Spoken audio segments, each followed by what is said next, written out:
So today I want to talk about a particular question, which is how can you get your horse to do what you want without having to use strong aids or get into a fight about it? And by the end of today's video, I want you to leave with a better understanding of how to get what you want when you're riding, so you never feel like you're having to force your horse to do things, and so that your schooling has a positive impact on your relationship with your horse, as well as making it easier to actually get your horse to do the things that you want them to do. Because actually, that's the whole point of schooling horses. I mean, we don't want to be taking our horses into the arena and just getting into arguments and fights with them. But we don't want to have to just give up and accept that's the way things are when there are difficulties. So the first thing I want to talk about is how to avoid getting stuck in what we call the schooling vortex of doom. Now, the schooling vortex of doom isn't something that you'll find if you go and search for it on Google or dig through your books on riding. It's just something we've made up. But it's also a really good label for an experience that you're probably all too familiar with. Now, it starts when you ask your horse to do something, and it could be something that on the face of it is really quite simple, like just staying in balance and out on the track that you want when you go around the corner in the arena. But when you try that, what happens in reality is that your horse leans in, maybe lifts his head up a bit and starts looking to the outside of the corner. So your outside rein goes slack and he really starts to lean on the inside rein. And while it might not feel too bad in walk, when you try the same corner in trot or canter, well, the problem just gets bigger. So your horse comes in off the track, he cuts the corner even more, things just get worse and worse. And if you're following the mainstream advice, like I was taught in the beginning, well, you use your inside leg to try and get your horse off that inside shoulder, because everybody knows that's what you do, right? That's what you've been taught. And your horse is supposed to bend around your inside leg, and that's supposed to keep him nicely balanced through the corner. And while all that's going on, you know that if your horse does drift in, if he cuts the corner, well, you're supposed to use your outside rein to keep him out, because all that happens when you try to use your outside rein is his head goes even more to the outside and his body comes even more off the track. So then you try pushing harder with your inside leg, and before you know it, you're pulling your horse around using stronger and stronger leg aids to try and get what you want. And down the vortex you go. Now you're trying your best to do what you've been told, but it doesn't actually work. And even if you do sometimes get a glimmer of hope, well, it's pretty exhausting.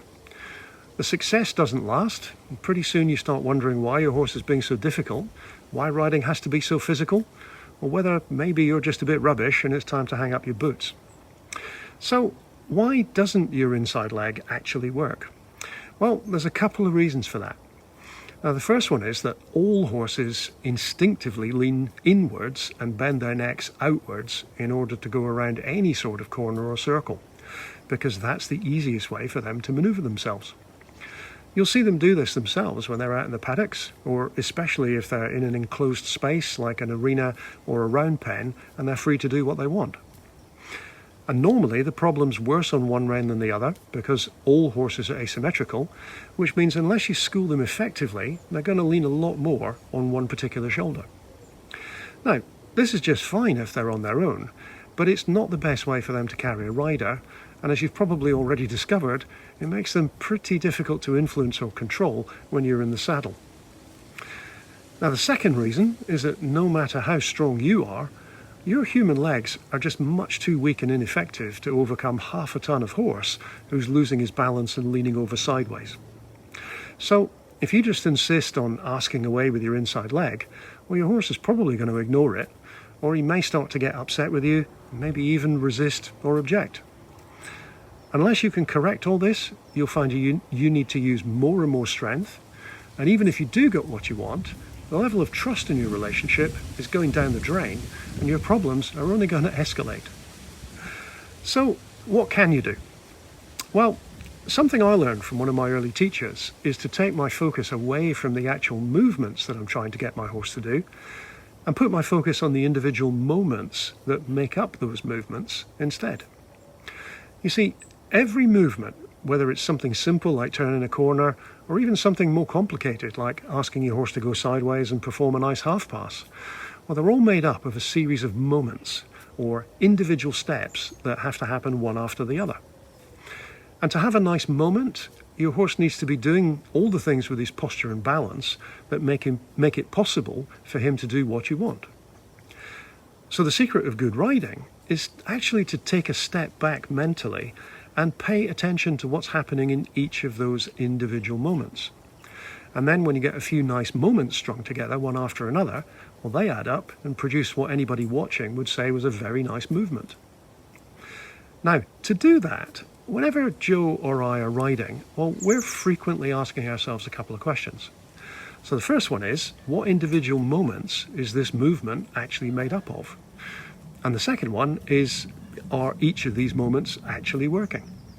So if I'm heading up to a corner, for example, I'll use some very horse-friendly rein aids to ask for a bit of inside bend well before I get anywhere near the corner, so that I can establish the bend I want before my horse's instincts kick in and he starts to bend the other way.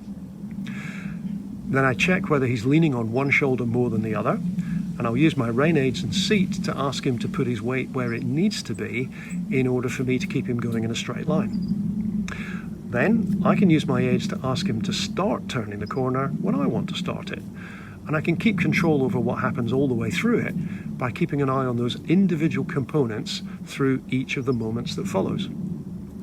Now, that might sound like there's a lot to think about, but you'd be amazed actually how easy it makes things in practice and how quickly you can get the hang of it. And you'll find that when you know what's actually going on in any individual moment, and you can compare it to what needs to happen in that moment in order for your horse to be able to do what you're asking him to do, well, then fixing any difficulties becomes really quite simple.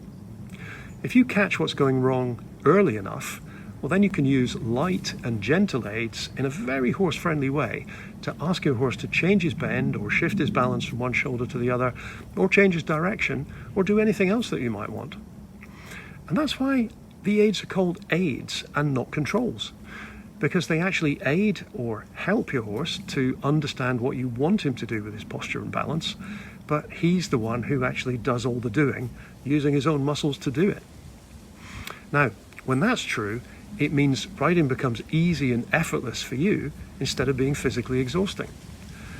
Your horse can easily understand exactly what you're asking for, and the things that you do ask for, within reason of course, will become easy and comfortable for him to actually carry out. So here's something practical for you to take away from this video, and you can try it out for yourself. Next time you're riding, or even leading your horse on the ground, and you want him or her to do something, firstly ask yourself, well, what are some of the steps or individual moments that actually make up the overall movement that I'm asking my horse to do? Then I want you to mentally track what actually happens as you go through each of those moments. And notice if you run into any difficulties in the movement, did you spot the particular moment when things stopped working or started to go wrong? So that's it for today.